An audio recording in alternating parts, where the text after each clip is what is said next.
आज हम स्टार्ट कर रहे हैं अपना जो रिमेनिंग पार्ट बचा एक्सरसाइज का 43 to 55। ये कुछ पार्ट बचा था। एचसीवी सेकंड पार्ट सेकंड के पेज नंबर 101 102 पे है। आपने निकाल लिए होंगे सवाल, ट्राई भी कर लिए होंगे। मेनली रेडिएशंस पे हैं, तो हम ये स्टार्ट करते हैं 43 से। Question number 43। A spherical ball of surface area 20 centimetre square, 20 centimetre square इसका सरफेस एरिया है, absorbs any radiation that falls on it। अब absorbs any radiation that falls on it, इसका मतलब ये कैसी बॉडी है? बोलो। हाँ, आइडियल ब्लैक बॉडी, क्योंकि अगर और कहीं एमिसिविटी ढूंढोगे तो दे ही नहीं रखी है। तो absorbs any radiation that falls on it, it means ये ब्लैक बॉडी है, तो ई आपका 1 हो जाएगा। It is suspended in a closed box maintained at 57 degree Celsius. ये क्वेश्चन नंबर 43 से हमारी शुरुआत हुई। आपने ये बॉक्स लिया, बॉक्स 57 डिग्री सेल्सियस पे। डिग्री सेल्सियस को अवॉइड किया करो इन सवालों में। तो 50 कितना दिया? 57 डिग्री सेल्सियस। हाँ, कितना हो गया केल्विन में?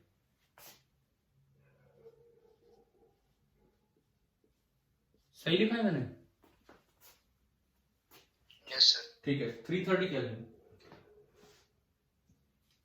और ये मेंटेन किया जा रहा है, ठीक है, ये हो गया। एरिया उसका दे दिया 20 सेंटीमीटर स्क्वायर। ये जो आपको एरिया दिया गया है that is 20 into 10⁻⁻⁴ metre square, ये एरिया है। ठीक है। Find the amount of radiation falling on the ball per second. कितनी रेडिएशन बॉल पे आ रही है? क्या फॉर्मूला होगा भाई यू फॉलिंग का? पर सेकेंड है तो स्मॉल यू ही पूछे।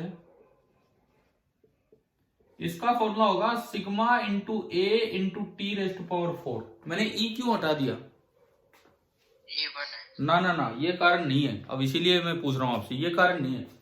इसने ये नहीं पूछा कि रेडिएशन एब्जॉर्ब कितनी की, इसने पूछा कि इस पे आ कितनी रही। इस पे आने वाली जो रेडिएशन होती है बाहर से, अगर सराउंडिंग टेम्परेचर Ts है तो यू फॉलिंग तो ये होता है। फिर इसमें से एब्जॉर्ब कितना होगा? यू एब्जॉर्बिंग, वो डिपेंड करता है एब्जॉर्प्शन कोफिशिएंट पे, ए इंटू सिग्मा इंटू ए इंटू टीएस रेस्ट पावर 4। और हमने पढ़ा भी था, अगर आपको याद हो, ए बराबर ई होता है। पढ़ा था ये, ध्यान है? बोलो एक बार, है ना? और इस वजह से ये यहां पे ई आ जाता है।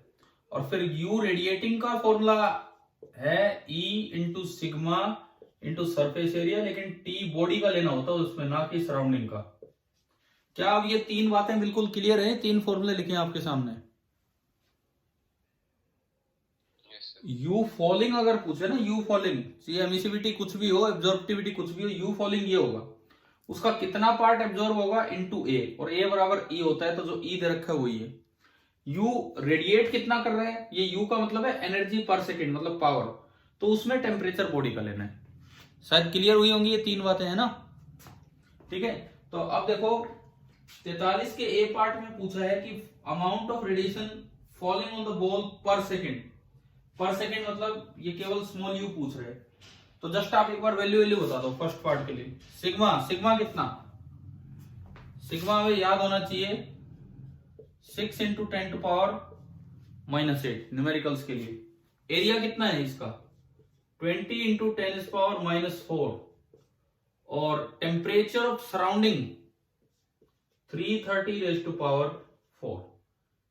ये वॉट में या जूल पर सेकंड में, ये फर्स्ट पार्ट आएगा। बताओ ये फर्स्ट पार्ट हो गया था आपसे? लेकिन एक गलती आप कर रहे थे, आप तो ई को 1 लेके कर रहे थे ना इसको, फर्स्ट पार्ट को। क्या फर्स्ट पार्ट में क्या ई की जरूरत है पहले पार्ट में? नहीं। ठीक है। Second part, find the net rate of heat flow to और from the ball at an instant when the temperature is 200 degree Celsius. ये कहता है जब इसका टेम्परेचर 200 डिग्री सेल्सियस था तो कितना पार्ट इसके अंदर आ रहा है, इससे बाहर जा रहा है, ये आपको बताना है। तो भाई यू फॉलिंग तो ये हो गया, यू एब्जॉर्बिंग कितना होगा, यही होगा, सेम होगा। एक बार इसका आंसर बताओ, इसका आंसर कितना है, फर्स्ट पार्ट का answer.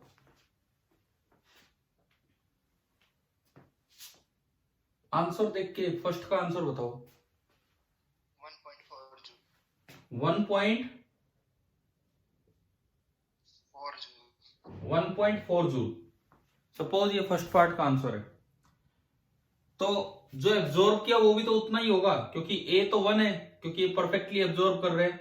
So this is you falling, यानी कि पर सेकंड जो एनर्जी इसको मिल रही है, जूल पर सेकंड है, पर सेकंड जो एनर्जी इसको मिल रही है वो मिल रही है 1.4 जूल।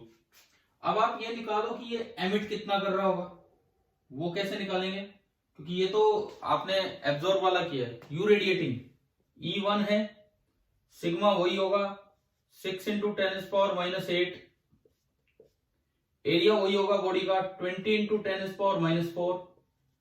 अच्छा, बॉडी का टेम्परेचर क्या दिया है सेकंड पार्ट के लिए, 200 डिग्री सेल्सियस। 200 का मतलब है 473 रेज़ टू पावर 4, इतने जूल पर सेकंड वो रेडिएट कर रहे हैं। भाई ये कितना आएगा, आप चाहे कैलकुलेटर से कैलकुलेट किया हो तो वैसे बता दो कितना आएगा। ये यू रेडिएटिंग निकाला आपने, ये पार्ट अभी कैलकुलेटर से करके बता दो अगर है तो आपके पास।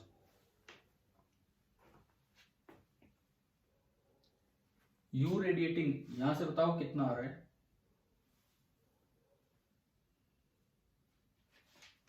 कर रहे हो ना कैलकुलेट।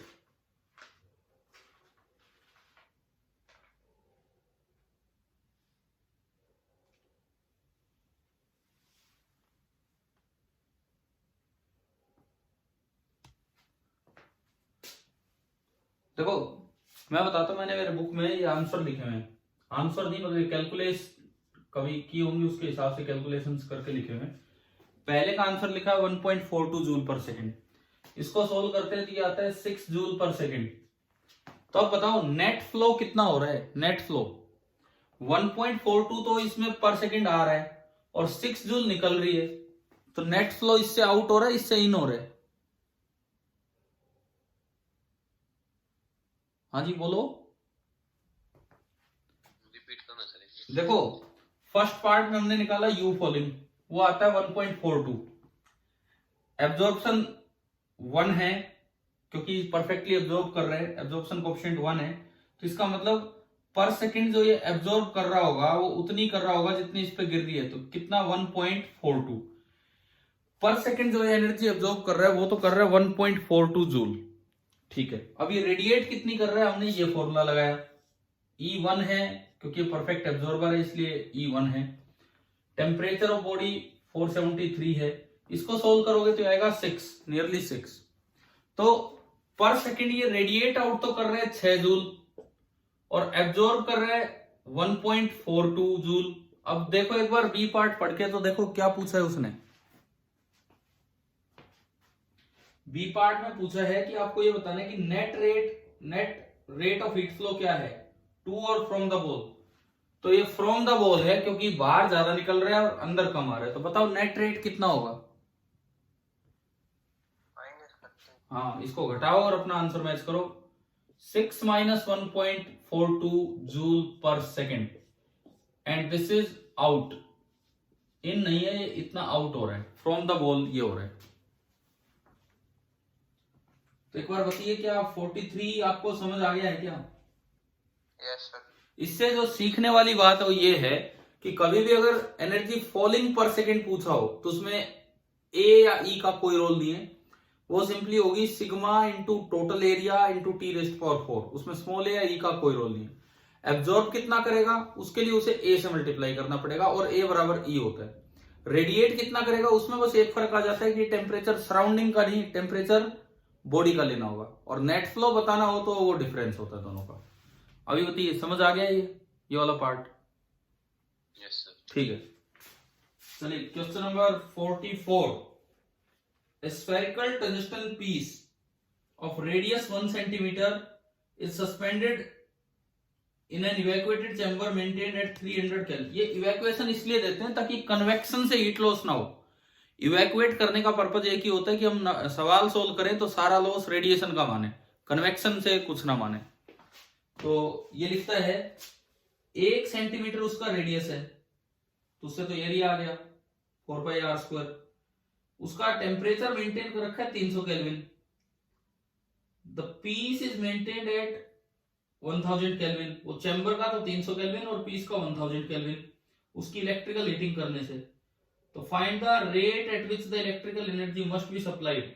एमिसिविटी दे दी 0.3 और स्टीफन कांस्टेंट भी ये दे दिया। देखो मैं आपको वैसे समझाता हूं कि ये है क्या। क्वेश्चन नंबर 44, सवाल नंबर 44 हम देखें।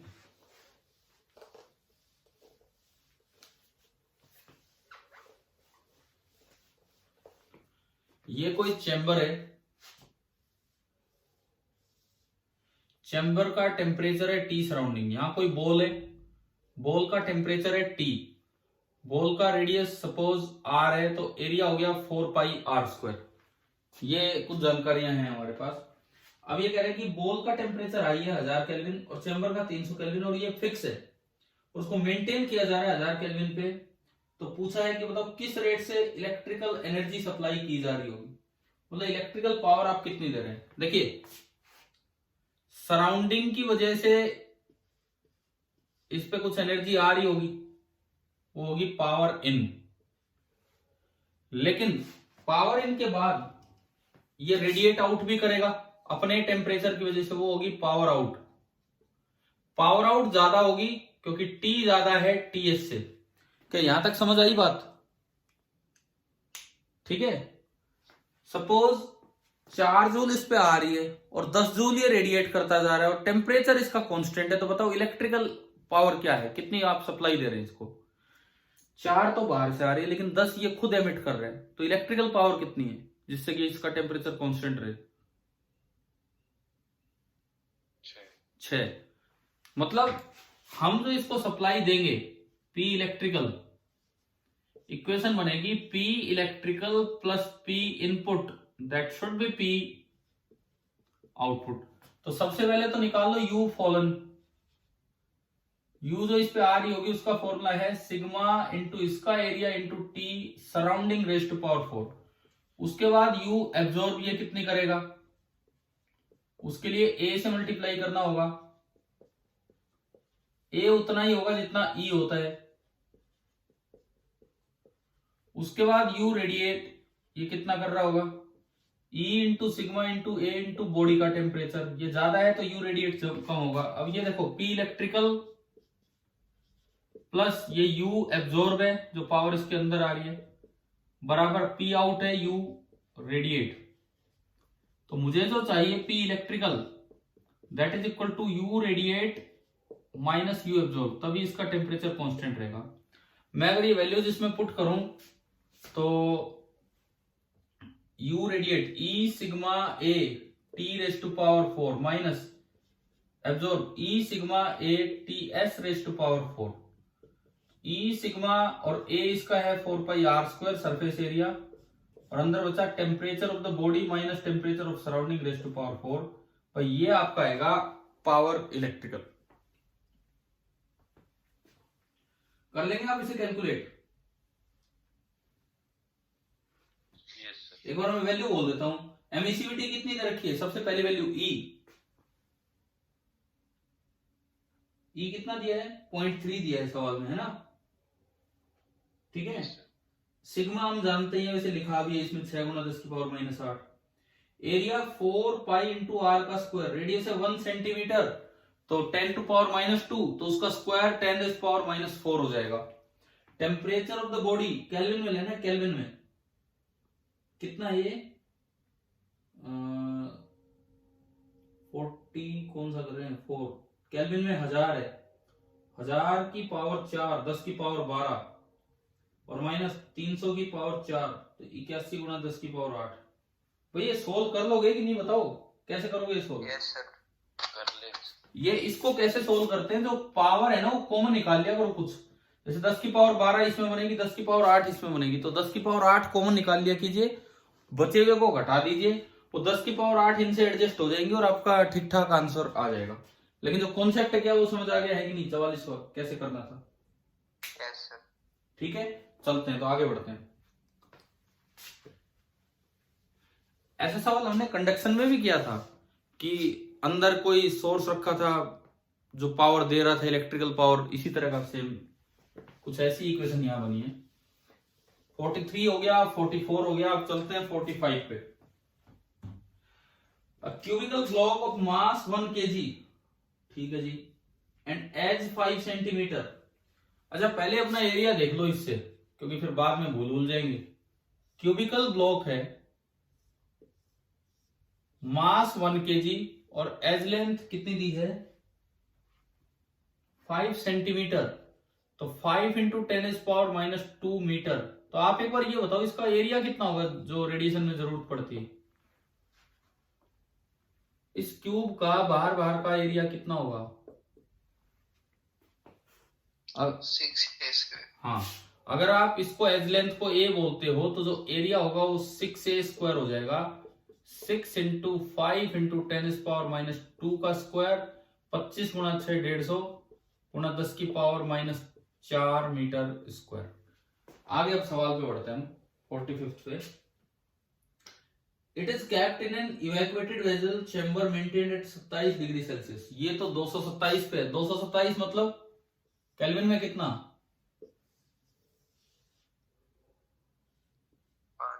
500 केल्विन। और टेम्परेचर सराउंडिंग का 27 है, मतलब 300 केल्विन, है ना? वही बन गया यहां तक तो।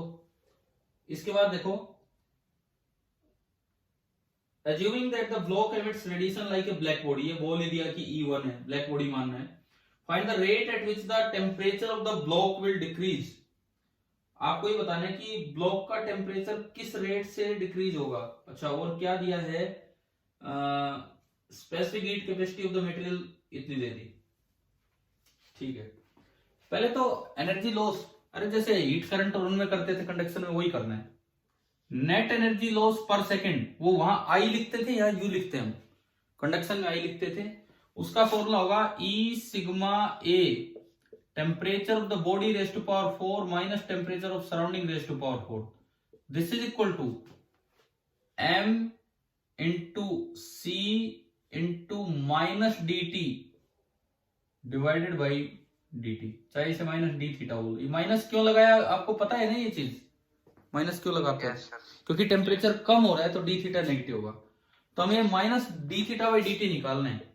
इस सवाल में जो पूछा है, आप चाहे पढ़ के देख लो, वो शायद ये पूछ रहा है minus D theta by dt। ये सवाल 45। Find the rate at which the temperature of the block will decrease, यानी कि ये आपसे पूछ रहा है minus D theta by dt। तो ये बना यहां से E sigma A T raise to power 4 minus TS raise to power 4 divided by mass into C। अब एक बार बस ये बताओ, E दे रखा है क्या? E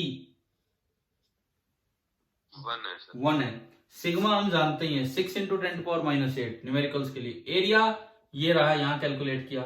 दोनों टेम्परेचर मेरे पास हैं, पहले इसकी पावर 4 करो फिर इसकी पावर 4 करो। भाई ये कैलकुलेशन आती है ना आपको, कैसे करनी है? Yes sir. डिवाइडेड बाई, अब एक और क्वेश्चन पढ़ के बताओ, क्या मास दे रखा है?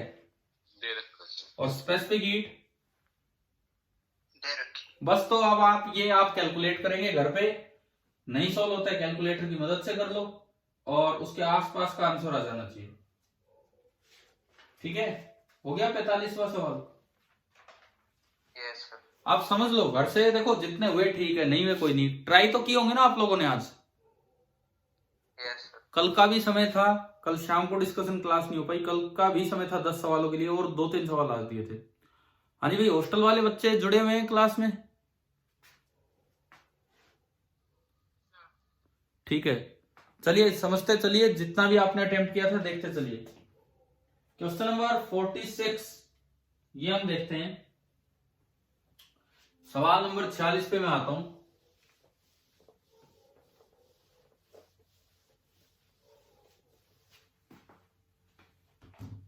A copper sphere is suspended in an evacuated chamber maintained at 300 Kelvin। 300 kelvin पे कोई इवैक्यूएटेड, मैं फिर पूछता हूं आपसे, इवैक्यूएटेड चैम्बर क्यों देते हैं बार बार? सर। हाँ, ताकि कन्वेक्शन वगैरह और कोई एक्स्ट्रा चीज ना आए, इसलिए बोल देते हैं इवैक्यूएटेड चैम्बर। 300 केल्विन पे ये मेंटेन है, ठीक है। Sphere is maintain at a constant temperature of 500 kelvin by heating it electrically. एक को पावर दी जा रही है इलेक्ट्रिकली, और जिससे कि इसका टेम्परेचर मेंटेन किया हुआ है 500 केल्विन पे, ठीक है जी। Total of 210 volt of electric power is needed to do it. ये कह रहे हैं कि 210 वोल्ट की पावर देनी पड़ रही है इसका टेम्परेचर इतना मेंटेन करने के लिए।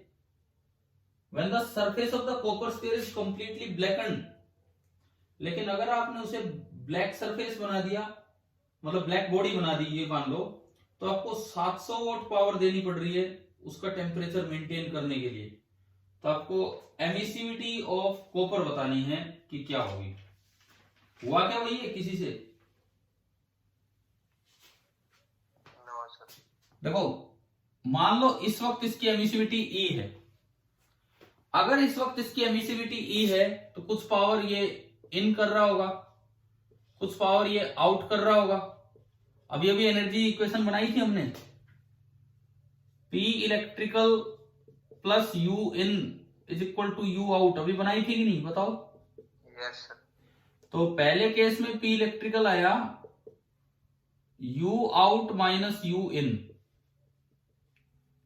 यानी कि P इलेक्ट्रिकल आया, U आउट तो होगा E sigma A temperature of the body raise to power 4 minus, इसमें आता तो A है लेकिन A बराबर E होता है, E sigma A temperature of the surrounding raise to power 4।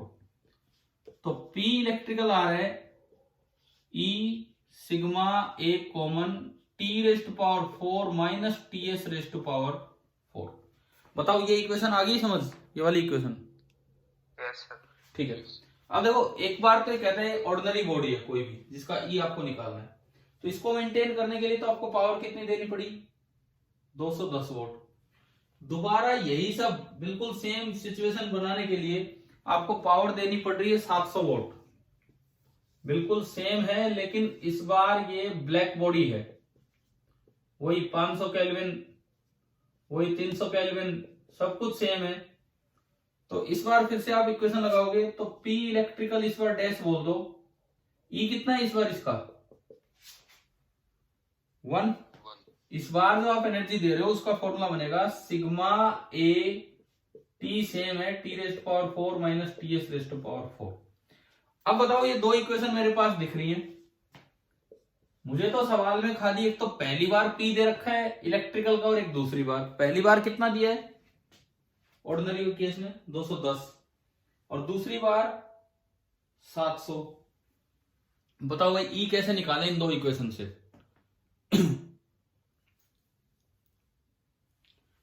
हाँ जी, कैसे निकालें इन दो इक्वेशन से ई की वैल्यू?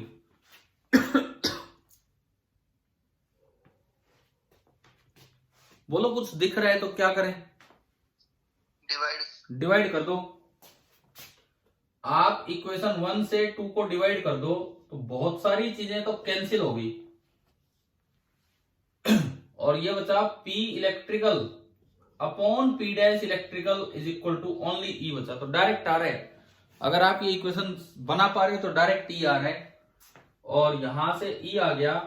P इलेक्ट्रिकल कितना था? 210, और P डैश इलेक्ट्रिकल बताएंगे शायद 700 था।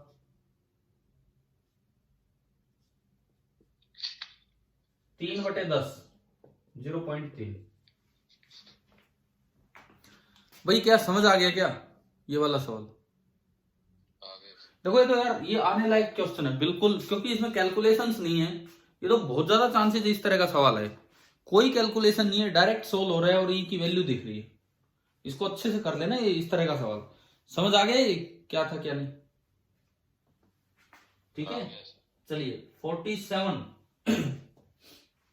47 में मेरी बुक में लिखा हुआ है आंसर रॉन्ग, मतलब मैंने लिखा हुआ है कभी पहले कि आंसर रॉन्ग। क्या इसका आंसर नहीं आ रहा होगा? ये पक्का आंसर रॉन्ग ही होगा, या फिर आप यूं बताओ नई बुक में कोई आंसर चेंज हुए क्या? एक बार 47 के आंसर बताना। 0.94, 3.8, 2.8 है। 47 में कितनी बातें पूछ रखी हैं आपके पेपर में, आपके बुक में? 2 बात पूछी कि 3? 3। तो यार ये ना सवाल ही चेंज कर दिया, क्योंकि एक्चुअली ये मेरी बुक में अलग है और इसमें क्या हो रहा है कि इसके आंसर गलत थे, तो मैंने लिखा भी हुआ था यहाँ पे आंसर गलत है, तो इसीलिए करेक्शन करके नई किताब में कुछ चेंज किया होगा। अभी मैं अगले पे चलता हूँ। कल देखते हैं आपसे सवाल क्या है, या फिर आप एक काम करेंगे, क्लास ऑफ होने के बाद ना कोई बच्चा आप में से ये 47th क्वेश्चन की फोटो भेज देगा मेरे पास। Yes sir. ठीक है, नया क्वेश्चन भी भेजना, नए आंसर भी भेजना, ताकि मैं मेरी बुक में भी दोनों पार्ट करेक्ट कर सकूं क्या है क्या नहीं। ठीक है, चलिए हम 48 पे चलते हैं। 48, सिलेंड्रिकल रोड। वैसे 47 हुआ कि नहीं हुआ? हाँ जी, जो आपकी बुक में सवाल है वो हुआ कि नहीं? अगर हो गया बहुत अच्छी बात है, नहीं हुआ हो तो कम से कम आज के डिस्कशन के बाद खुद ट्राई तो करना, और एक बार मेरे पास जरूर सेंड करना क्वेश्चन नंबर 47, है ना। अब हम चलते हैं 48 पे। यही है ना 48, cylindrical road of length 50 centimetre. ठीक है, cylindrical road of length 50 centimetre and cross sectional area 1 centimetre square. मतलब ये कहीं ना कहीं अब ये तो कंडक्शन पे जाने वाला है। is fitted between a large ice chamber at 0 degree Celsius and an evacuated chamber maintained at 27 degree Celsius as shown. Only small portion of the road is inside the chamber and rest is thermally insulated from the surrounding. ठीक है, तो cross section उसको black कर दिया है ताकि वो उधर से ब्लैक बॉडी बना दिया। Temperature of black and and is 17 degree जब स्टेडी स्टेट अचीव हुई है। तो find the thermal conductivity of the material. आपको एक इसके डायग्राम में एक करंट फ्लो नजर आ रहा है, एक करंट फ्लो। देखो इसके डायग्राम में मैं दिखाता हूं, एक साइड करंट बन रहा है कंडक्शन से और दूसरी साइड वो करंट निकल रहा है रेडिएशन से। देखिए ऐसा है कि ये रोड है, ये रोड है, इसका ये हम सवाल नंबर कौन से पे आ गए, 48 पे। रोड का ये एंड है 0 डिग्री पे और दूसरा जो ब्लैक वाला एंड है वो आपको दे रखा है 17 डिग्री पे। तो इधर से इधर एक हीट करंट बनेगा, कंडक्शन का करंट। और हम जानते हैं कंडक्शन का करंट तो क्या होता है, बताओ क्या फॉर्मूला होता है?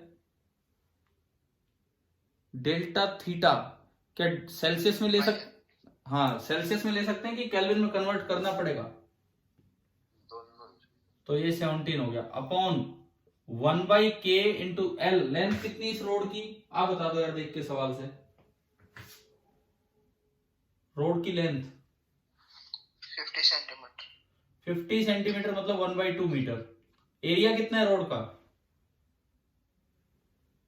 1 सेंटीमीटर स्क्वायर। तो 10⁻⁻⁴, यानी कि आई कंडक्शन बना है, ऊपर गया 34 इंटू 10⁻⁻⁴ के वॉट में इतना हो गया। लेकिन ये करंट आ कहां से रहा है? रेडिएशन से। देखो वो जो चेंबर है उसका टेम्परेचर कितना है? जिस चेंबर में ये बैठा है ब्लैक पार्ट, ब्लैक बॉडी, उसका टेम्परेचर कितना है? 27 ना। ठीक है, तो जो यहां से इसको करंट मिल रहा है U E सिग्मा A, अब सराउंडिंग टेम्परेचर ज्यादा है तो TS⁴ minus T body⁴ E तो 1, सिग्मा आपका 6 × 10⁻⁻8, एरिया था V कितना था? एरिया 10⁻⁻4 था। अब ये टेम्परेचर डिग्री सेल्सियस में लेने की केल्विन में ले सकते हैं ना? केल्विन में लेने पड़ेंगे या डिग्री सेल्सियस में ले सकते हैं? बताओ, बोलो भाई, बोलो यार, जल्दी बोलो। केल्विन में ही लेने पड़ेंगे। तो बताओ सराउंडिंग टेम्परेचर कितना है? 27 का मतलब हो गया 300 और इसका टेम्परेचर 290। जितना करंट रेडिएशन का आ रहा है, ये करंट ही होता है वॉट में, उतना ही करंट कंडक्शन से आगे जा रहा होगा। तो आपको ना इसको इससे इक्वेट करना और यहां से के निकाल लेना है, कितना होगा बताओ। कर लेंगे ये पार्ट? ठीक है यार, करने जरूर है। अगर ये नहीं हुए हैं तो कम से कम आप समझो कितने अच्छे अच्छे सवाल है भाई। एक साइड से रेडिएशन आ रहा है, एक साइड कंडक्शन जा रहा है, वही हमें पहचानने हैं। तो ये आपको हो गया सवाल नंबर 48, 48। चलो ना मैं आगे बढ़ूं, ठीक है। क्वेश्चन नंबर 49, वो देखो अब, one end of A road. भाई किसी को कोई डाउट हो तो बोल दिया करो। 48 में कोई डाउट है, कोई बचा हो अभी? No sir. ठीक है।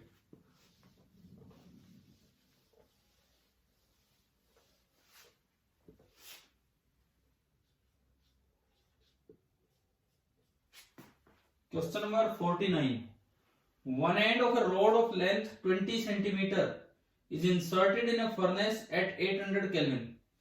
ठीक है, 800 केल्विन पे एक एंड है।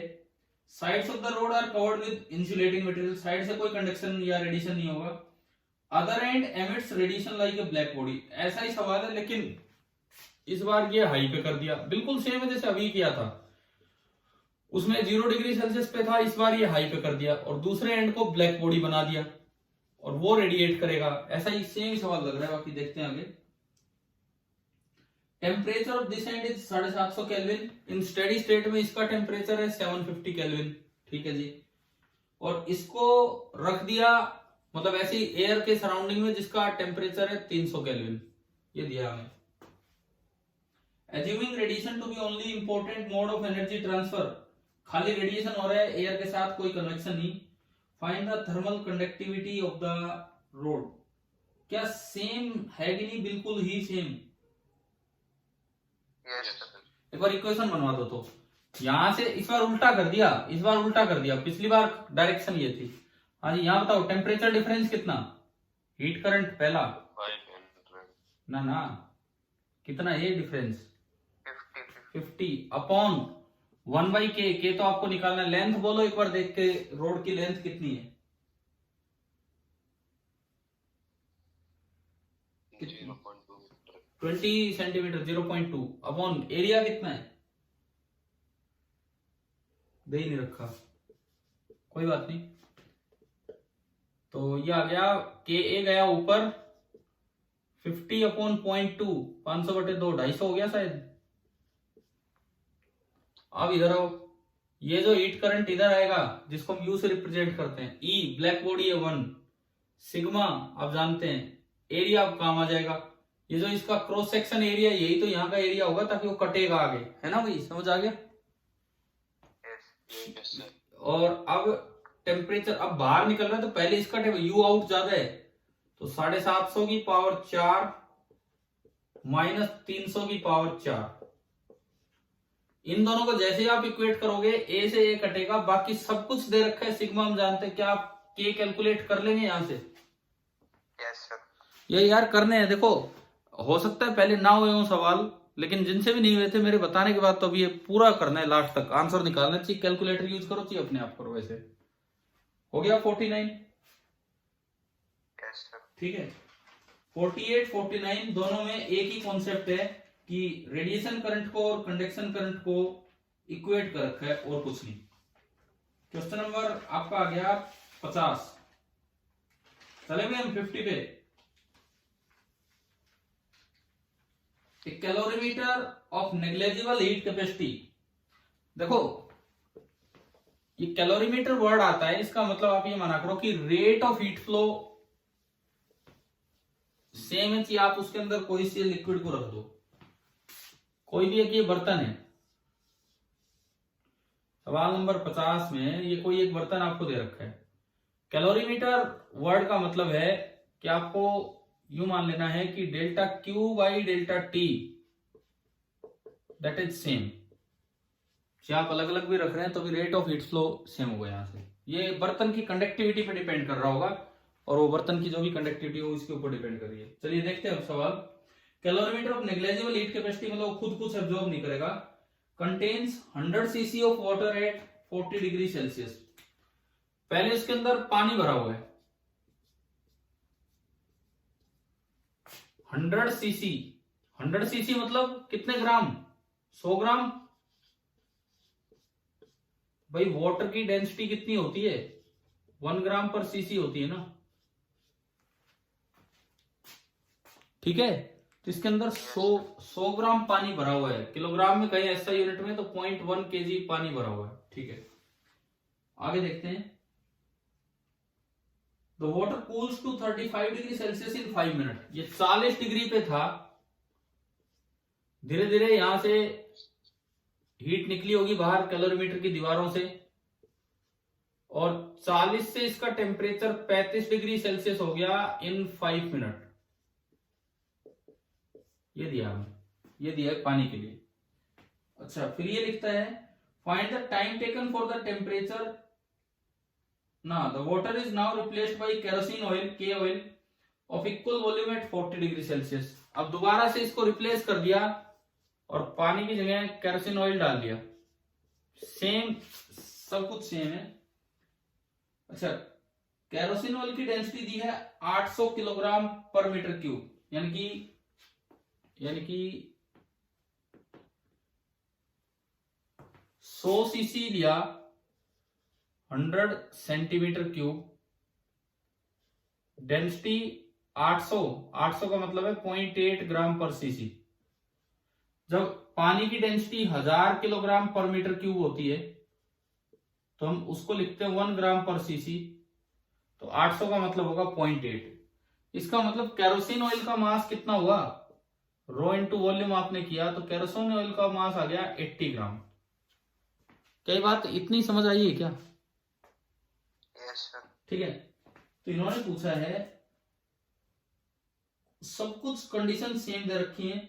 सिमिलर कंडीशंस में केरोसिन का भी टेम्परेचर 40 से 35 आने में टाइम कितना लगेगा, ये आपको बताना है। तो देखो, एक कैलोरीमीटर है, उसके अंदर चाहे आप लिक्विड चेंज कर दो, टेम्परेचर चेंज सब सेम माना है, सब कुछ सेम है, तो जो delta Q by delta T है, जो rate of heat emission from the calorimeter है, वो सेम रहेगा, क्योंकि वो तो कैलोरीमीटर की दीवारों पे डिपेंड करेगा और टेम्परेचर पे। टेम्परेचर डिफरेंस तो आपने सेम ले ही लिया है, तो delta Q by delta T same रहना है। इसका मतलब ये हुआ कि delta Q is directly proportional to delta T. भैया कोई भी कांस्टेंट है के, क्या ये बात समझ आ रही है क्या? Yes sir. ठीक है, और you can say time taken is directly proportional to heat loss, और you can say delta T is directly proportional to m into C into delta T. है ना भाई, समझ आ रहा है क्या लिख रहे हैं हम? ठीक है, और डेल्टा टी दोनों के लिए सेम है। क्वेश्चन में बोला है डेल्टा टी 35-40 35-40, मतलब 5-5 का डिफरेंस है दोनों केस में। तो this implies time taken is directly proportional to mass into specific heat capacity. क्या ये बताओ, ये कॉन्सेप्ट यहां तक समझ आया कि नहीं आया? Yes sir. ठीक है, तो अगर आप इसको लगाएंगे तो delta T 1 upon delta T 2 M1 C1 upon M2 C2। 1 मान लो वाटर को लगा 5 मिनट टाइम, केरोसिन का हमें निकालना है। M1 पानी का मास कितना यहां बना रखा हमने, पानी का मास है 100 ग्राम, अपॉन M2 केरोसिन का मास है 80 ग्राम। C1 पानी का C और केरोसिन का C दोनों दे रखे हैं क्वेश्चन में, दे रखे हैं। पानी का 4200 और केरोसिन का 2100, तो 4200 बटे 2100। यहां से डेल्टा T2 कैलकुलेट करो कितना मिनट आ रहा है। आसान ही है कैलकुलेशन तो शायद।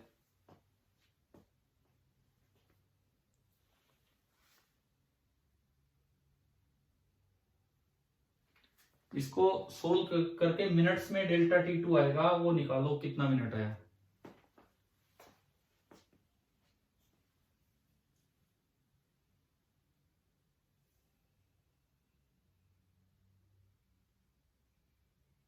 बोलो भाई, जल्दी बोलो।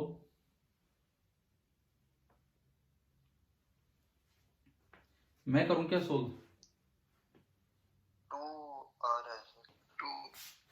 2 0 से 2 0 गए, 21 1 21 2 42, 1 0 से 1 0 गया, 2 से गया 4 5 इधर आएगा, क्रॉस मल्टीप्लाई किया, delta T2 into 10 is equal to 20, और ये मिनट्स में चल रहा है तो डेल्टा T2 आ गया 2 मिनट। आंसर यही होगा आपका, देख लिया ना आपने। यही है। चलो अब बताओ समझ आया कि नहीं है सवाल कैसे करना था? Yes sir. ठीक है, कोई डाउट है तो पूछ लो अभी, ऐसा ना हो कि जबरदस्ती बस हमें मानना पड़ रहा है कि हाँ ये है वो है। समझ आ गया है ना? Yes sir. चलिए तो अगले पे चलते हैं। Question number 51। 51 देखो, a body cools down from 50 degree Celsius to 45 degree Celsius in 5 minutes and to 40 degree Celsius in another 8 minutes. Find the temperature. ये न्यूटन्स लॉ ऑफ कूलिंग हमने आपको दो तरीके बताए थे, एक तो लॉग वाले में चला जाता है और दूसरा एवरेज। तो ये एवरेज से कर लेने चाहिए सवाल सोल्व जब तक की वैल्यूज दे रखी हो, एक्सप्रेशन मांगे तब की बात अलग है। सवाल नंबर 51 देख रहे हैं हम। इसमें ये कह रहा है कि body cools from 50 degree to 40 ना 50 टू 45, तो चेंज कितना हुआ? 5 डिग्री सेल्सियस। कितनी देर में हुआ? मैं एक बार बता देता हूं, लगा क्या रहा हूं, minus D theta by D T, ये तो टेम्परेचर चेंज है, बराबर के इंटू, आपको ध्यान होगा यहां हम एवरेज थीटा ले रहे थे और माइनस थीटा सराउंडिंग। याद है कि आज ही कल ही किए होंगे ये काम हम। तो देखो अब एक बार क्वेश्चन पे निगाह रख के और इसकी वैल्यू बोलना, कूल्स डाउन फ्रॉम 50 टू 45, तो चेंज कितना हुआ डी थीटा? 5। ये माइनस तो उसके साथ ही है, वो वैसे तो -5 आता है। डी टी कितनी देर में हुआ ये चेंज? 5 मिनट बराबर के इंटू, अब एवरेज थीटा बताओ। ये गया है 40 से 35, 40 ना 50 से 45, 50 से 45 का एवरेज कितना हो गया? 47.5 माइनस थीटा सराउंडिंग, एक इक्वेशन। अब दूसरी बार कहता है, और अब ये 45 से और फर्दर 40 तक चला गया 8 मिनट में, तो 45 से 40 फिर 5 डिग्री का चेंज, लेकिन समय कितना लगा? 8 मिनट। अब कहां से कहां एवरेज बोलो इसमें? 45 से 40 के बीच में एवरेज कितना होगा? 42.5 माइनस थीटा सराउंडिंग। अब बताओ मैं क्या करूं थीटा सराउंडिंग निकालने के लिए?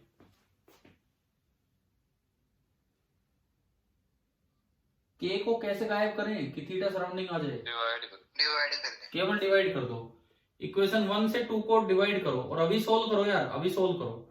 डिग्री सेल्सियस पर मिनट से डिग्री सेल्सियस पर मिनट गया। वैसे अप्लाई करना आ गया नहीं, हमने क्लास में सीखा था कि कैसे एवरेज वाली बात लगानी है। ठीक है, ये 5 से 5 भी गया, शायद ये 8 ऊपर चला जाएगा, तो 8/5 बराबर के से के गया 47.5 minus theta surrounding upon 42.5 minus theta surrounding. एक बार चेक कर लो, ये इक्वेशन बनी है, इसको क्रॉस मल्टीप्लाई करो।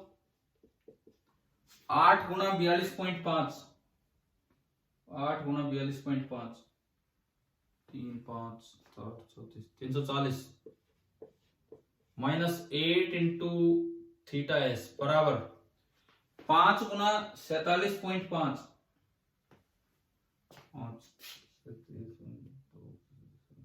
237.5 आ रहा है।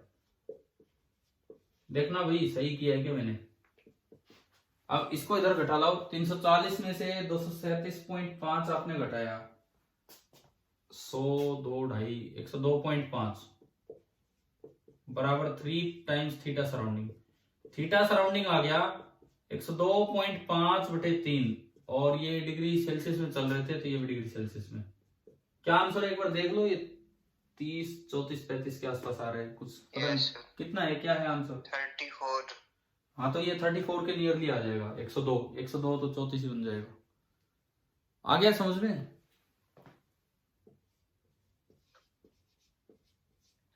मतलब न्यूटन लॉ कैसे अप्लाई करना है सवालों में, न्यूमेरिकल्स में समझ आ गया न्यूटन लॉ ऑफ कूलिंग कैसे अप्लाई होगा।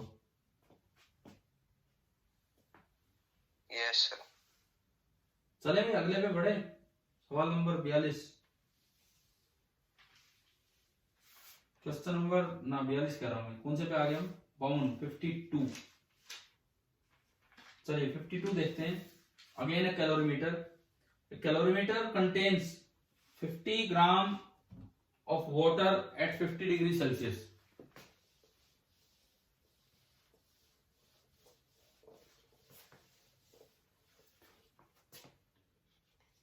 क्वेश्चन नंबर 52 हम देखें। A calorimeter contains 50 gram of water at 50 degrees Celsius.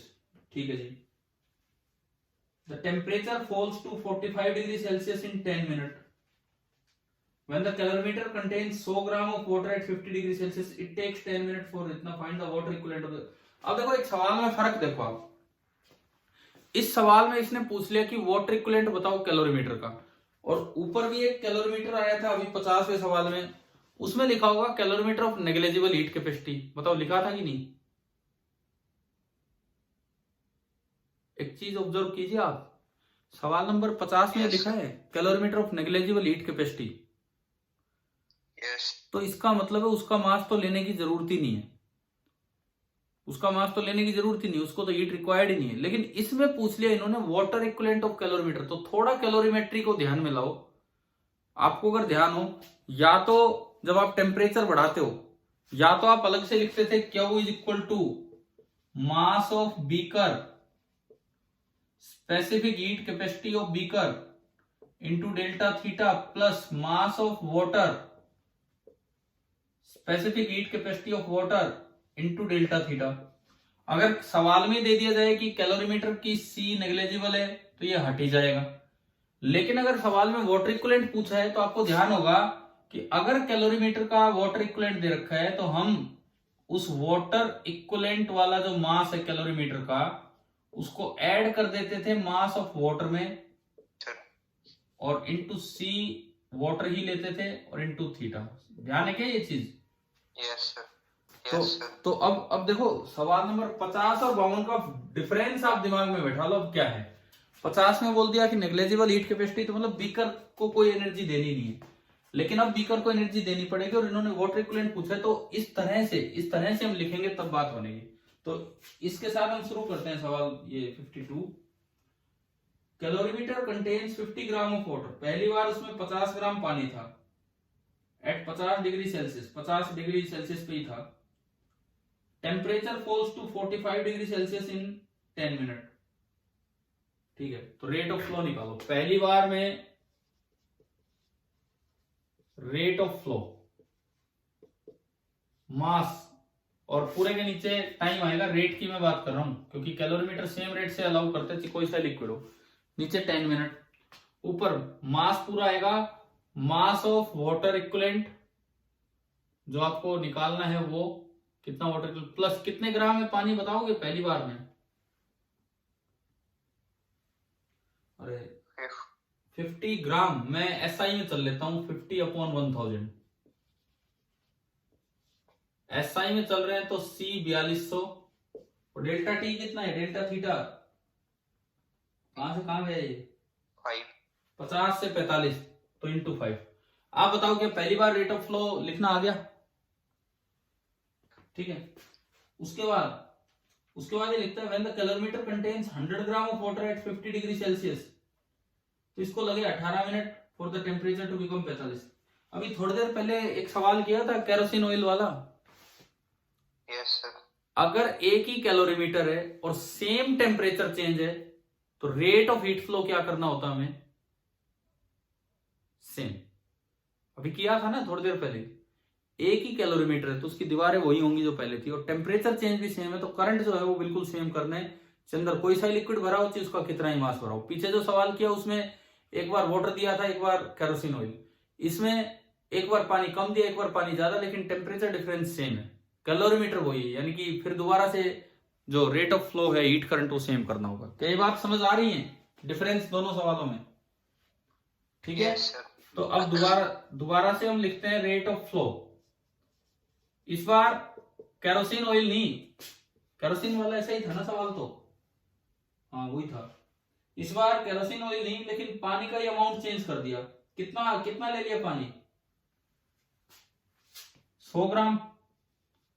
तो एक तो वाटर इक्विवेलेंट वाला मास और प्लस पानी का मास है 100 ग्राम, तो 100/1000 इंटू सी 4200, और डेल्टा थीटा शायद फिर से सेम होगा, है ना, वही 50 से 45, बिल्कुल सेम 50 से 45, डिवाइडेड बाई टाइम कितना लगा इस बार,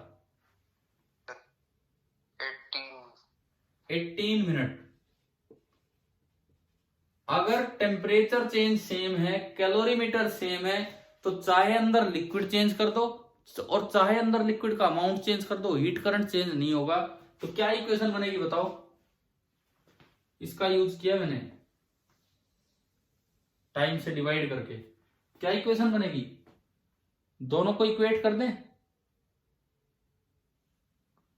हाँ जी भाई बताओ, समझ आ रहा है कि नहीं। Yes sir. तो दोनों को इक्वेट करो, आप करो सोल्व, क्योंकि ये दिख रहा है हमें बहुत बड़ी चीजें तो कैलकुलेट हो रही है। 4200 और 5 से 4200 और 5 कैलकुलेट हो रही, तो ये दिक्कत नहीं आने वाली इसको कैलकुलेट करने में। और ये डिवाइड बाय 1000 लोगे तो किलोग्राम में चलेगा, किलोग्राम में निकाल लो आंसर। करो एक बार इसको सोल्व कीजिए। सवाल नंबर 52।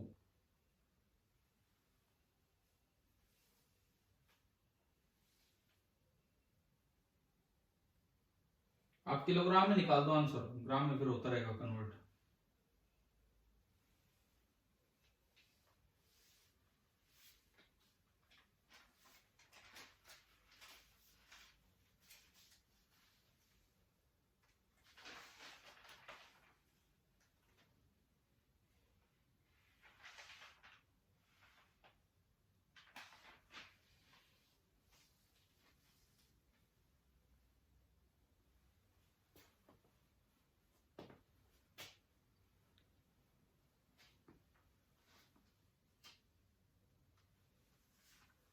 किलोग्राम में बता दो कितना आ रहा है।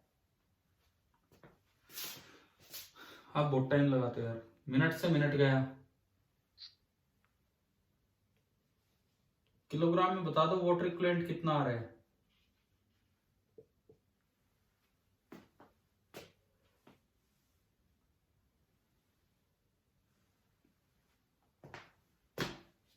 देखिए मैं करता हूं, इन दोनों को आपने इक्वेट किया क्रॉस मल्टीप्लाई करके, 2 के नीचे 5, यहाँ 5 या 9 ना, इक्वेशन बनेगी 9 तो उससे गुणा होगा, 9 into m equivalent plus 9 into 50/1000 kilogram आ रहा है। कितना आ रहा है, 9/80। देख लेते हैं एक बार। 9 इससे मल्टीप्लाई हुआ बराबर 5 इससे मल्टीप्लाई हुआ, ये मैंने क्रॉस मल्टीप्लाई किया है, तो 5 इंटू एम इक्वलेंट प्लस 500/1000, और ये बनेगा 450/1000। ये उधर जाके घटेगा, ये इधर आके घटेगा, तो 9 - 5 4 इंटू एम इक्वलेंट 50/1000, 0 से 0 गई, तो ये आ रहा है 5/400, 1/80 आ रहा है यार, आप तो कुछ और ही बता रहे हो, 1/80 किलोग्राम आ रहा है। आंसर मैच कीजिए, एम इक्विवेलेंट कितना है,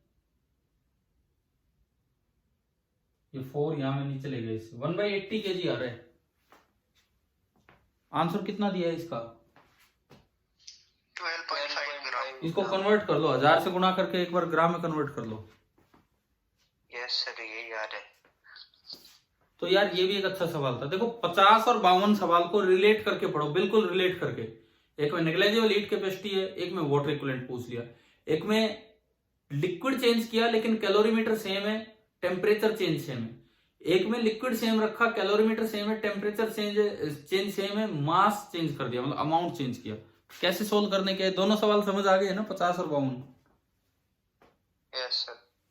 ठीक है, देखो यार जितना आपको हमारे वो स्कूल की ऑफलाइन क्लास सिखाती है, मुझे लगता है उससे ज्यादा ही डिस्कशन क्लास सिखाती है। वो तो बेसिक बातें हैं, ये आपको अप्लाई करवाते हैं भाई कैसे चीजें अप्लाई होनी है। तो इसलिए जरूर ध्यान से अटेंड किया कीजिए ये वाले डिस्कशन क्लास। चलिए 53 पे हम आते हैं। 53 भाई आप ये बताओ कर तो लिया ना ट्राई 55 तक?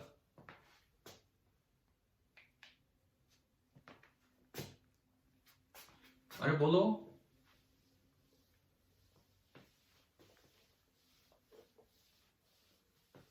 53 कोई बोलता ही नहीं है। मैं पूछ रहा हूं ट्राई तो किया है ना 53? देखिए अभी, ठीक है देखिए, a metal ball of mass 1 kg is heated by means of a 20-watt heater in a room at 20 degree Celsius. सवाल नंबर 53। एक रूम है 20 डिग्री सेल्सियस पे, मतलब ये उसमें बदलना चाहिए हमें क्योंकि उन फॉर्मुलों में तो ये केल्विन में यूज होगा। इसके अंदर एक मेटल बॉल है जिसका मास है 1 kg और उसको 20 वोल्ट के हीटर से सप्लाई दी जा रही है। यानी कि ये जो हम बार बार ऐसे बना रहे थे पी इलेक्ट्रिकल है 20 वोल्ट, ठीक है जी। इसके बाद the temperature of the ball become steady at 50 degree Celsius. थोड़ी देर के बाद बॉल का टेम्परेचर स्टेडी हो जाता है कितना? 50 डिग्री सेल्सियस। ये है मतलब कुछ देर तक तो इसने हीटर से एनर्जी गेन की, उसके बाद जितनी गेन कर रहा है उतनी आगे लूज करता जा रहा है। कुछ इस तरह का सिस्टम बन रहा होगा। Find the rate of loss of heat to the surrounding when the ball is at 50 degree Celsius. केवल आपको ये बताना है कि rate of loss of heat कितना होगा to the surrounding. Rate of loss of heat to the surrounding जब इसका टेम्परेचर है कितना, दोबारा पढ़ता हूं। Find the rate of loss of heat to the surrounding when the ball is at 50 degree Celsius. जब 50 डिग्री सेल्सियस पे ball है तो ये किस रेट से लूज कर रही है एनर्जी? कैसे होगा ये?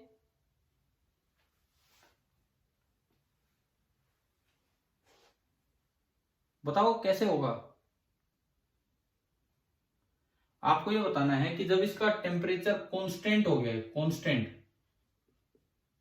50 डिग्री सेल्सियस, तो किस रेट से एनर्जी ये लूज करती जा रही है बॉल? इस चीज का आपको जवाब देना है। हुआ कि नहीं हुआ बोलो।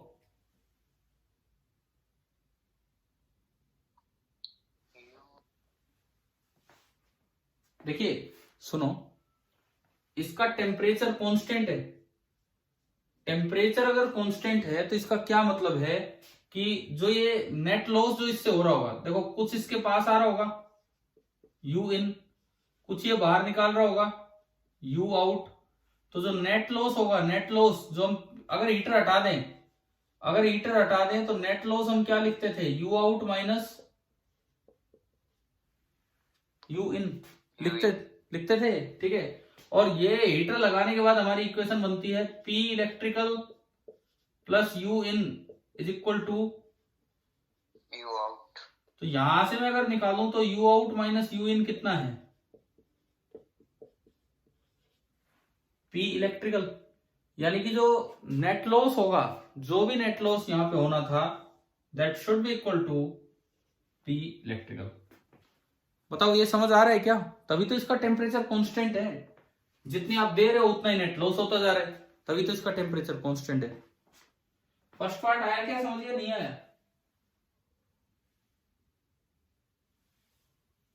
Yes sir. ठीक है, तो आंसर डायरेक्ट है 20 वोल्ट। पहले पार्ट का आंसर बिल्कुल सीधा है 20 वोल्ट, ये यहां से हो गया। B part, assuming Newton's law of cooling. अब ये कहता है कि अगर आप न्यूटन्स लॉ ऑफ कूलिंग को सही मान के चलें, ठीक है, तो क्या बताना है? Calculate the rate of loss of heat to the surrounding when the ball is at 30 degree Celsius. जब बॉल 30 डिग्री सेल्सियस पे थी तो उस वक्त आपको बताना है कि rate of loss of heat to the surrounding कितना होगा।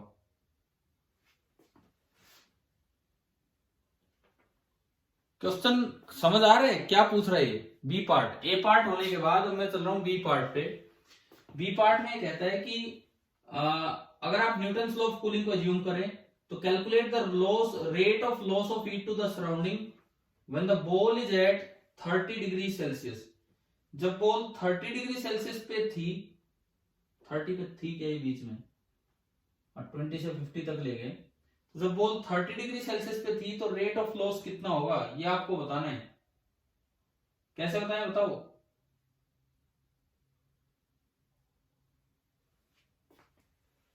देखिए न्यूटन्स लॉ ऑफ कूलिंग क्या कहता है, rate of loss of heat minus d Q by D T that is directly proportional to change in temperature. यही तो है Newton's law of cooling.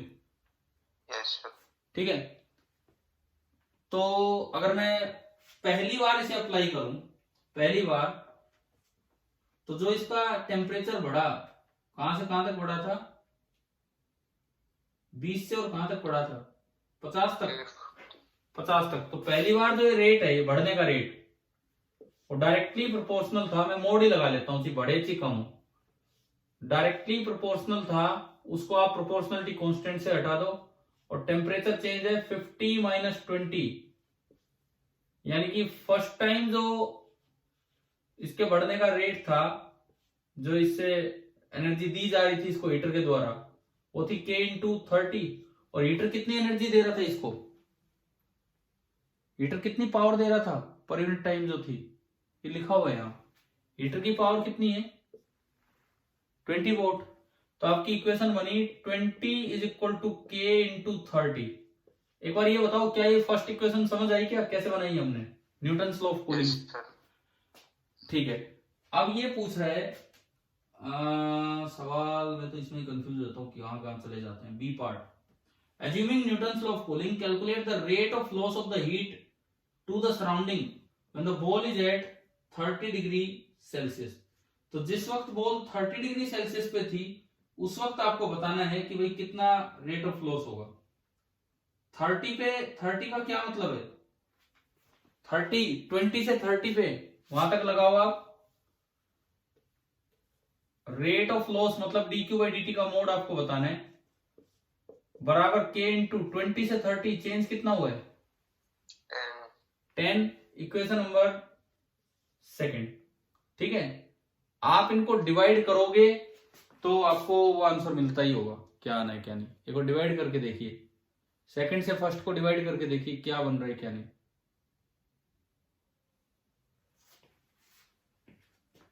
Second से फर्स्ट को डिवाइड करके देखिए क्या आया क्या नहीं आया। Yes sir, 20/3। 20/3 आ गया भाई, यानी कि जो mode D Q by D T था, इस वक्त ये बनेगा 20/3 वोट। एक बार मैं इसका मतलब बता देता हूं क्या हो क्या रहा है ये, कि आपने एक इलेक्ट्रिकल पावर इसको देनी स्टार्ट की 20 वोट, जिससे कि इसका टेम्परेचर बढ़ाया गया 20 से 50। तो हमने रेट ऑफ हीट फ्लो यहां से लगा दिया K इंटू ये जो भी है ये सब। ठीक है, फिर ये पूछता है कि जब 30 था इसका टेम्परेचर, उस वक्त रेट ऑफ हीट लॉस क्या था। हमने थोड़ी देर पहले देखा था रेट ऑफ हीट लॉस वही है जो यहां से सप्लाई हो रहे। ठीक है, ये 20 वाट जस्ट उसके स्टार्टिंग में है, तो मैंने बीच में देखा और यहां से आ गया 20/3 वोट। अभी कितने पार्ट हो रहे हैं इसमें, इस सवाल में? एक और है सर, दो और हैं, और इसके बाद कितने सवाल बचे हैं, 2 और बचे हैं ना। Yes sir. ठीक है, हम कल कंटिन्यू करेंगे। ठीक है, करोगे आप ये ट्राई। अब एक बात बताओ यार, इतने डिस्कस हुए तो क्या पता आगे कुछ खुद भी होने लायक हो जाए। ठीक है, अभी करवाऊं क्या, बताओ, 1 मिनट कंप्लीट करवाऊं अभी या करोगे आप ट्राई? करवा दो सर अभी। चलो तो ठीक है, थर्ड पार्ट पे चलिए। थर्ड पार्ट, सी पार्ट ही कहता है, assume that the temperature of the ball rises uniformly from 20 to 30 in 5 minute. 5 minute में ये टेम्परेचर राइज कर रहा है 20 डिग्री से 30 डिग्री तक।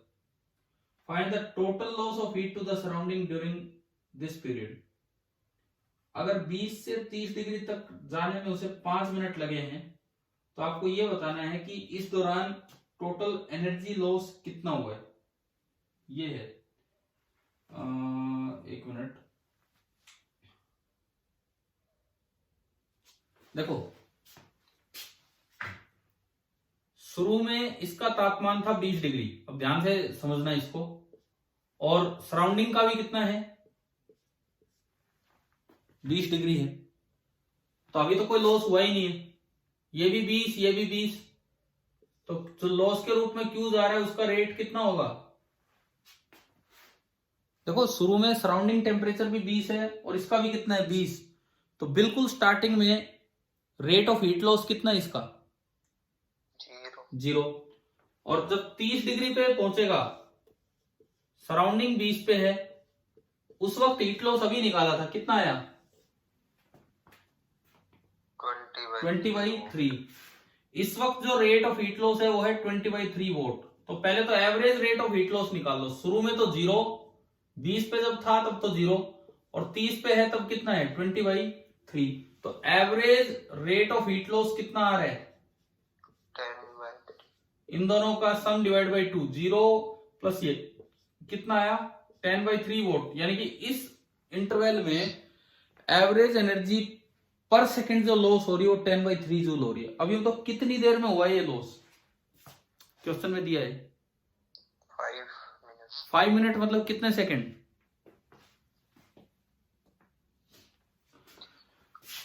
5 मिनट मतलब कितने सेकंड 300।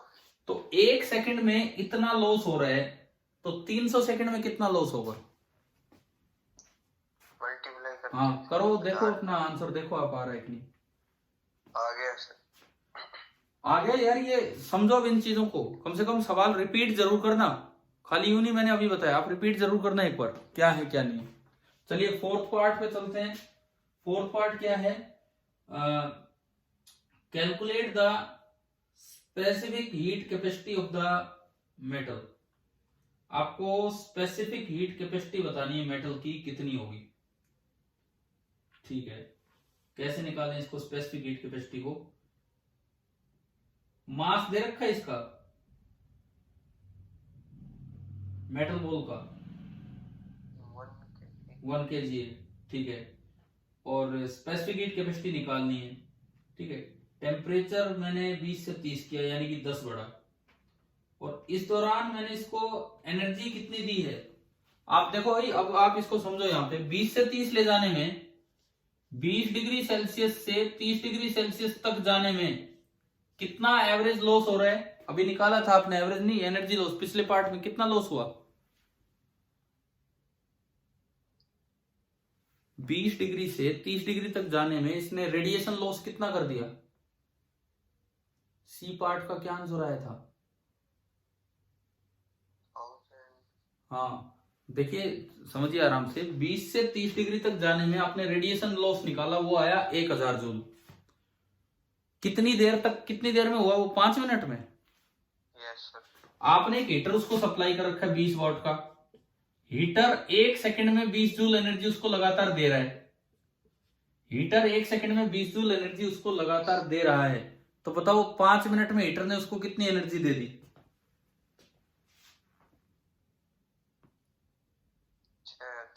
6000 जूल एनर्जी हीटर ने दी, और लॉस कितना हुआ रेडिएशन लॉस उस 5 मिनट में 1000। 6000 जूल आपने दिया, 1000 उसने नष्ट कर दिया, यानी कि उसने एब्जॉर्ब कितना किया 5000। अब 5000 जूल से उसका टेम्परेचर 10 डिग्री बढ़ा है, तो इक्वेशन बनेगी 5000 बराबर m इंटू सी इंटू डेल्टा थीटा। इसे निकालो सी कितना आ रहा है 500 आ गया। मास 1 kg, डेल्टा थीटा 10, तो यहां से आप सी निकाल लो 500, आंसर आ गया आपका। Yes yes. अब एक बार मैं रिपीट कर देता हूं, क्योंकि मुझे लगता है यूं तो फिर आप भूल जाओगे क्या था क्या नहीं था।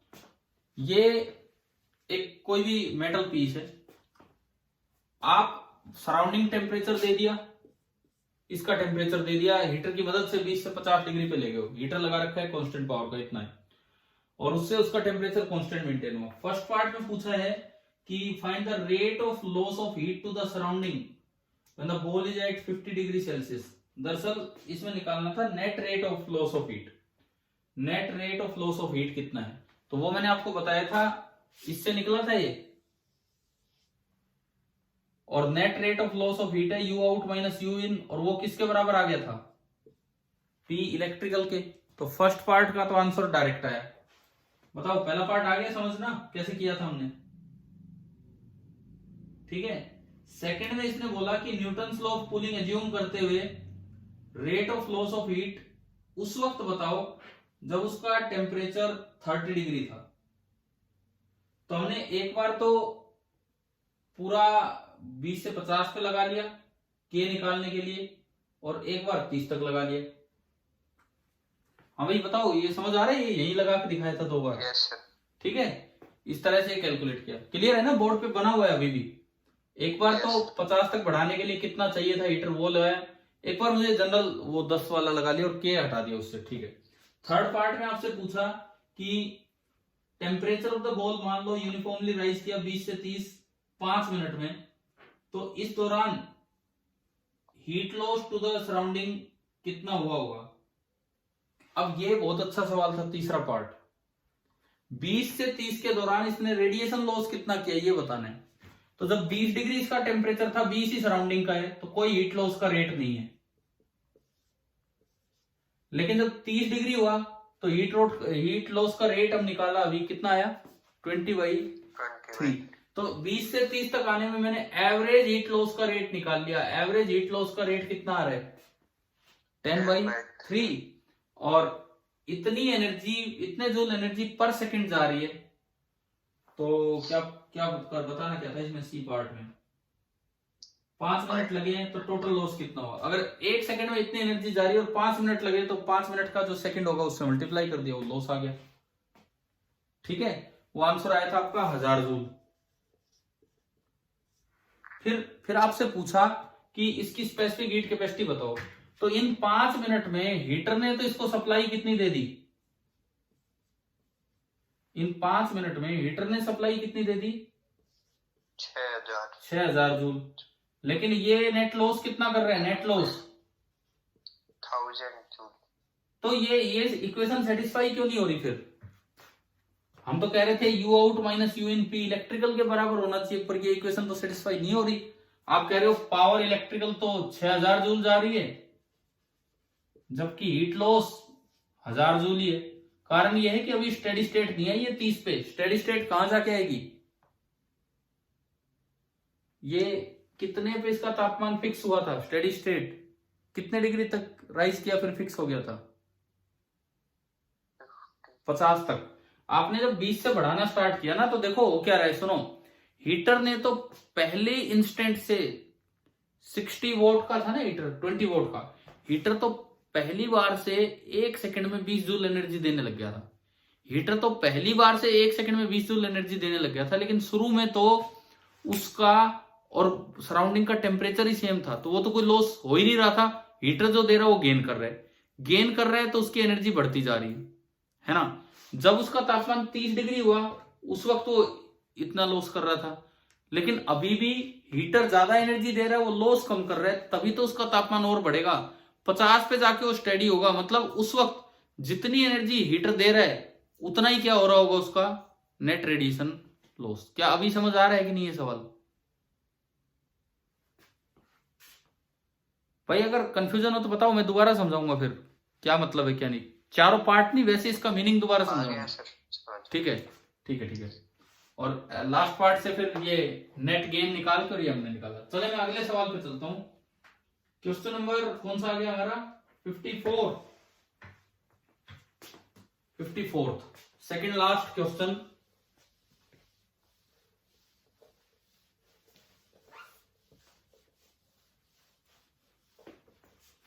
देखिए, metal block of heat capacity 80 joule per degree Celsius placed in room at 20 degree Celsius is heated electrically. फिर से इलेक्ट्रिकल हीटिंग हो रही है। The heater is switched of when the temperature reaches 30 degree Celsius. 20 पे heater on किया था ना, हाँ, वो 30 पे पहुंचा था, वो हीटर बंद कर दिया। Temperature of the block rises at the rate 2 degree per Celsius just after the heater is switched on. शुरू में जब हीटर को स्विच ऑन किया तो D theta by D T आपको दिया है 2 degree Celsius per second, and जब स्विच ऑफ किया 20 डिग्री पे तो इसको ऑन किया था, जो रूम टेम्परेचर, और जब उसका तापमान 30 डिग्री हो गया तो उसे स्विच ऑफ किया, और ऑफ करने के बाद वो फॉल कर रहा है 0.2 डिग्री सेल्सियस पर सेकेंड से। अब वो ठंडा होने लगा हीटर बंद करते ही, तो ये 0.2 डिग्री सेल्सियस। ये दो इंफॉर्मेशन आपको दे रखी है, ठीक है। Assume Newton's law of cooling, ठीक है जी, ये मान लेंगे। Find A part power of the heater. A part में तो खाली हीटर की पावर बतानी है भाई। हीटर की पावर का तो पावर ऑफ हीटर मतलब m into specific heat into D theta और डिवाइडेड बाई डी टी, और ये हीटर का ही काम है ये। m और c, क्या कोई हीट कैपेसिटी दे रखी है सवाल में? दे रखी है। हीट कैपेसिटी कितनी दे रखी है? हीट कैपेसिटी कितनी दे रखी है? पहली लाइन में पढ़ के बोलिए। 80 joule. 80 joule per degree Celsius, और D theta by D T कितना है? ये रहा 2 degree Celsius per second. Degree Celsius से गया। पावर ऑफ हीटर आ गया आपके पास? Yes sir. ठीक है। फर्स्ट पार्ट में यही पूछा है कि पावर ऑफ हीटर क्या है, वो आपने निकाल दी power of heater. Second part, find the power radiated by the block just after the heater is switched off. जब हीटर को स्विच ऑफ कर दिया, वो यहां की बात कर रहा है। Power radiated, heater switch off करते ही M C into minus D theta divided by D T. M C की वैल्यू कितनी? 80 जूल पर डिग्री सेल्सियस, और minus D theta by D T बाद में कितना है? 0.2 डिग्री सेल्सियस पर सेकेंड। कितना आ गया ये? 16 वोल्ट। बताओ एक बार, ये दो पार्ट समझ आए क्या? पहले दो पार्ट, यस सर। ठीक है। उसके बाद है third part, C part, find the power radiated by the block. उस वक्त पावर रेडिएटेड क्या थी when the temperature of the block is 25 degree Celsius. जब ब्लॉक का टेम्परेचर 25 था तो आपको बताना है कि पावर रेडिएटेड क्या थी। जब ब्लॉक का 30 था तो कितनी थी? अभी हमने निकाला 30 था। जब ब्लॉक का टेम्परेचर 30 हो गया था, सराउंडिंग का 20 ही है, तो पावर रेडिएटेड कितनी आ रही है? 16 volt. According to Newton's law of cooling, dq by dt 16 बराबर some constant into change in temperature T body minus T surrounding. Body का टेम्परेचर कितना है? 30 जिस वक्त ये पावर रेडिएशन, और सराउंडिंग का कितना है? 20। तो ये पहली इक्वेशन बनेगी k इंटू 30 माइनस 20। बताओ एक बार, ये इक्वेशन आई क्या समझ? न्यूटन्स लॉ ऑफ कूलिंग के अनुसार यही है dq by dt का मोड, और न्यूटन्स लॉ ऑफ कूलिंग के अनुसार ये जो रेट है d theta by D T लिखो, चाहिए लिखो, this is directly proportional to T body minus T surrounding. जब इसका टेम्परेचर 30 था तो 30 माइनस 20, पहली इक्वेशन आ गई समझ? ठीक है। अब ये लिखता है सी पार्ट में कि आप पावर रेडिएटेड मतलब वो डीक्यू बाई डी टी उस वक्त बताओ जब ब्लॉक का टेम्परेचर 25 डिग्री था। तो दोबारा लगा दो यार यही इक्वेशन। पावर का मतलब है डीक्यू बाई डी टी बराबर कांस्टेंट इनटू, अगर उसका टेम्परेचर 25 था तो 25 माइनस सराउंडिंग 20। आगे क्या समझ में? न्यूटन्स लॉ ऑफ कूलिंग लगाना है दो बार। Yes sir. हाँ भाई, सभी बच्चों को क्लियर हो रहा है जो है अभी क्लास में किस तरह से मैं बता रहा हूं Newton's law of cooling? T body minus T surrounding के डायरेक्टली प्रोपोर्शनल है रेट ऑफ हीट लॉस। वो अभी जब इसका तापमान 30 डिग्री सेल्सियस था तो रेट ऑफ हीट लॉस 16 था, 25 पे निकालना है। डिवाइड कर दो, सेकंड से फर्स्ट को डिवाइड करके आंसर लेके आओ, जो भी आएगा। देखो मैच करो अपना। Yes sir. 8 आ जाएगा सर। आ जाएगा। सी पार्ट हो गया। चलो अब डी पार्ट, लास्ट पार्ट है ना। डी में क्या है? कहां गया डी? हाँ, assuming that the power radiated at 25 degree Celsius represents the average value in the heating process. अच्छा, जब आप उसकी हीटिंग कर रहे थे तो इतनी पावर तो ये रेडिएट करता ही रहा, ये इसने बोला है। तो आपको बताना है कि find the time taken for which the heater was kept on, कितनी देर के लिए हीटर को ऑन रखा गया। ये आपको बताना है कितनी देर के लिए हीटर ऑन किया गया। एक मिनट, इसका दोबारा मतलब निकालते हैं क्या है। Assuming that the power radiated at 25 degree Celsius represent the average value in the heating process. क्या कह रहा है? आपका भी थर्ड पार्ट का क्या आंसर आया वो बताओ मुझे, dq by dt का यस सर। कितना? 8 वोल्ट। 8 वोल्ट। अब ये डी पार्ट और भी अच्छा पार्ट है। डी पार्ट कहता है कि जब आप इसको हीटर से गर्म कर रहे थे 20 से, और आप जब 30 पे लेके जा रहे थे, तो पावर ऑफ हीटर तो आपने निकाली 160 वोल्ट है, लेकिन आप ये और मानो कि इस दौरान लगातार वो रेडिएशन बाहर छोड़ता रहा, और उसकी एवरेज वैल्यू मान लो कितनी है, 8 वोल्ट। डी पार्ट में ये कहा गया है कि जो सी का आंसर आया है उसको आप यूं मान लो कि जब आप हीटिंग कर रहे थे, जब आप उसे 20 से 30 पे लेके जा रहे थे, तो इतना पार्ट वो एनर्जी का लॉस भी करता जा रहा था ड्यू टू रेडिएशन। हीटर उसे कितना सप्लाई कर रहा था? 160 वोल्ट। लेकिन ये कहता है जो सी का आंसर आ रहा है, मान लो इतना पूरी हीटिंग के दौरान एवरेज लॉस हर वक्त होता रहा, तो बताओ नेट सप्लाई कितनी मिली उसको?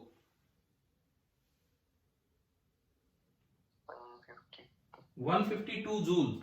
यानी कि एक सेकंड में केवल 152 जूल एनर्जी ही उसको मिल पा रही थी। क्या ये बात समझ आ गई है क्या? ठीक है, तो टोटल एनर्जी कितनी मिली उसको हीटिंग में, उससे फिर टाइम आएगा। एक बार ये देखो कि उसको टोटल एनर्जी मिली कितनी हीटिंग में। जो टोटल एनर्जी हीटिंग में मिली है that is equal to delta Q M into C into delta theta. M into C दे रखा है क्या? थर्मल कैपेसिटी दे रखी है उसकी। Yes sir. कितनी? 80। और टोटल हीटिंग कितने डिग्री तक की है? 20 से 30। कितने तक? 10 तक। यानी कि आपने जो एनर्जी प्रोवाइड की कितने जूल एनर्जी प्रोवाइड की टोटल? 800 जूल। और हीटर दे कितना रहा था एक सेकंड में? 160 जूल। लेकिन इन्होंने कहा एवरेज मान लो कि रेडिएशन लॉस इतना हो रहा है, तो असल में मिल कितनी रही है उसे एक सेकंड में? 152। तो 152 जूल तो मिलती है एक सेकंड में, लेकिन उसे चाहिए थी 800 जूल। तो बताओ कितने टाइम में मिली होगी 800 जूल? 152 जूल एक सेकंड में। यूनिट में करो, यूनिटरी मेथड से, और बताओ कितना आ रहा है।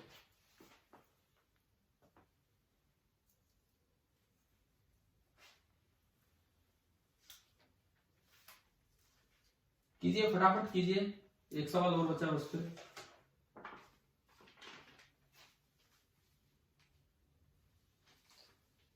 पॉइंट कुछ आ रहा है सर। मतलब जो भी आएगा, 152 जूल मिल रही है एक सेकंड में, 1 जूल मिलेगी 1/152 सेकंड में, और हमें चाहिए 800 जूल। तो 800 जूल के लिए इंटू 800 कर दो, तो ये आ रहा है 800/152 सेकंड। डिवाइड करके देख लो यार आपका आंसर आ गया कि नहीं। यस सर, आ गया। तो चले अब थोड़ा जल्दी करते हैं हम। आखिरी सवाल जो हमने डिसाइड किया था वो आखिरी सवाल, ठीक है।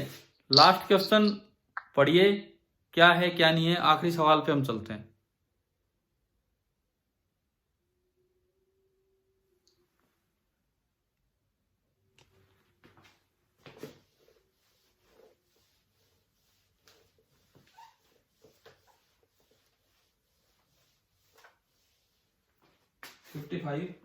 A hot body placed in a surrounding of temperature theta naught, एक सराउंडिंग है जिसका टेम्परेचर है थीटा नॉट, वहां पे एक हॉट बॉडी रखी गई है, और it obeys Newton's law of cooling according to the equation d theta by D T. Minus इधर ले लेता हूं मैं, minus D theta by D T is equal to K into, ऐसे हम लिखते थे, थीटा माइनस थीटा नॉट। ये इक्वेशन ये ओबे कर रहा है, ठीक है। इट्स टेम्परेचर है T equal to 0 is theta 1। इस बॉडी का टेम्परेचर T इक्वल टू 0 पे थीटा 1 है, ये आपको दिया गया है। Specific heat capacity of the body is S and mass is M. Mass दे दिया, स्पेसिफिक हीट कैपेसिटी दे दी। Find the maximum heat that the body can lose. ये तो बड़ा आसान है, पहला पार्ट तो बड़ा आसान है भाई। बॉडी कब तक हीट लूज करेगी? जब तक बॉडी का टेम्परेचर कितना हो जाए। बॉडी कब तक हीट लूज करेगी? तब तक जब तक बॉडी का टेम्परेचर कितना हो जाए, थीटा नोट। तो टोटल लॉस जो कि मैक्सिमम हो सकता है लास्ट तक, that is equal to m into specific heat into delta theta, और डेल्टा थीटा हो जाएगा थीटा 1 से घटके कितना हो जाए मैक्सिमम, थीटा नोट। तो मतलब फर्स्ट पार्ट का तो आंसर ही आ गया, आपको दिख भी जाना चाहिए डायरेक्ट ही आंसर वहां से। क्या पहला पार्ट समझ आया कि नहीं आया? Yes sir. सेकेंड पार्ट सुनो। अब आपको बताना है time starting from t equal to 0। शुरू में जब थीटा 1 टेम्परेचर था तो 0 टाइम है, तब तक बताना है in which it will lose 90% of this heat. ये जो मैक्सिमम हीट आपने निकाली है ना, इसकी 90% हीट लूज कब कर देगी। तो पहली बात तो ये डिसाइड करो कि वो टाइम मान लो t है, तो थीटा फाइनल क्या होगा, पहले तो ये डिसाइड करो थीटा फाइनल क्या होगा, फिर हम आगे बढ़ेंगे। 90% लॉस हो जाए, जितना टेम्परेचर लॉस होना था उसका 90% हो जाए। तो देखो टेम्परेचर लॉस तो कितना होना था, थीटा 1 माइनस थीटा नोट होने total temperature loss. Yes sir. Total temperature loss जो होना है वो इतना होना है, लेकिन लॉस हुआ कितना है, theta final minus theta 1। According to the question this is 90% of theta 1 minus theta naught. क्या बताओ, क्या ये इक्वेशन आई क्या समझ, क्या बनाई हमने? Yes sir. ठीक है, यहां से थीटा फाइनल निकाल लो। थीटा फाइनल बराबर theta 1 plus 9/10 theta 1 minus 9 theta note by 10।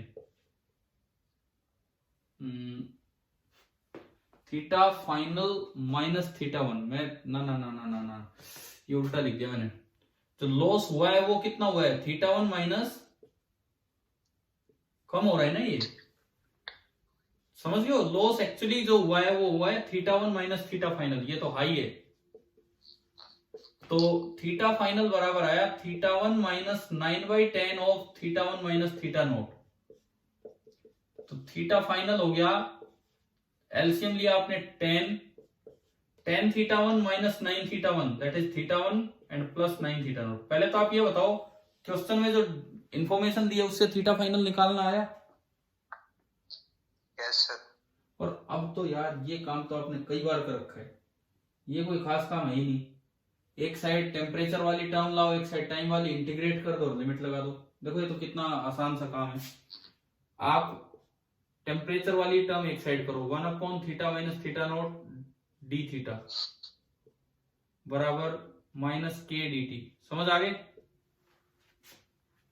ठीक है, इंटीग्रेटिंग बोथ द साइड्स, इसका इंटीग्रेशन क्या होगा, ln of theta minus theta note, और उधर बनेगा माइनस के टी, लिमिट 0 से कैपिटल टी। इधर थोड़ा लिमिट ध्यान से रखो, थीटा 1 से थीटा एफ। बताओ एक बार ये समझ आ गया कि नहीं? Yes sir. ठीक है, अब मैं इसको सिंप्लीफाई कर लेता हूं बस। ln ऑफ अपर लिमिट तो theta final minus theta naught minus ln of lower limit तो theta 1 minus theta naught is equal to minus K into T. एक बार theta final minus theta naught यहां से निकाल लो, यहां से मैं theta final minus theta naught निकाल के उसमें पुट करूं, एलसीएम 10 आया, एलसीएम 10 आएगा तो ये तो पूरा है ही इधर, theta 1 plus 9 theta naught minus theta note करोगे तो माइनस 10 थीटा नोट। समझ आया क्या कैसे किया है? Yes sir. तो ये बचा theta 1 minus theta naught upon 10। तो मैं इसकी जगह लिख दूं, इसकी जगह लिख दूं ये यहां पे, yes sir. Theta 1 minus theta naught upon 10। Log A minus log B क्या होता है, लॉग ए बाई बी। तो जब log a बाई बी करोगे तो ये बचेगा ln 1/10 बराबर माइनस KT। आ गया समझ? ये माइनस को इधर ले आओ, आ रहा है ना समझ? और ये माइनस पावर में चला जाएगा, क्योंकि log के बाहर जो मल्टीप्लाई होता है वो पावर होती है, और 1/10 की पावर -1 कितना होगा? 10। तो KT बराबर आ गया ln 10। तो T कितना आ गया? T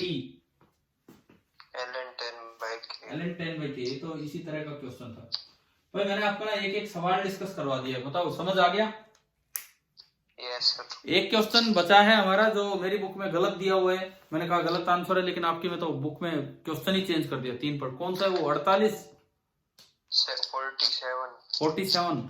तो ठीक है, वो हम कल देखते हैं। लेकिन आप जो मैंने कहा था एक बच्चा उसकी फोटो क्वेश्चन विद आंसर, ताकि मैं भी इसमें करेक्शन कर सकूं अपनी किताब में, वो भेज देना, ठीक है? और कल ऑब्जेक्टिव करके रखना। ऑब्जेक्टिव बचे हैं इस चैप्टर के, ऑब्जेक्टिव फर्स्ट, ऑब्जेक्टिव सेकंड, और एक फिर एनसीईआरटी। ठीक है भाई? चलिए, थैंक यू वेरी मच। आज तो काफी टाइम दिया आप लोगों ने। चलिए अब good night. Good night, sir. Good night.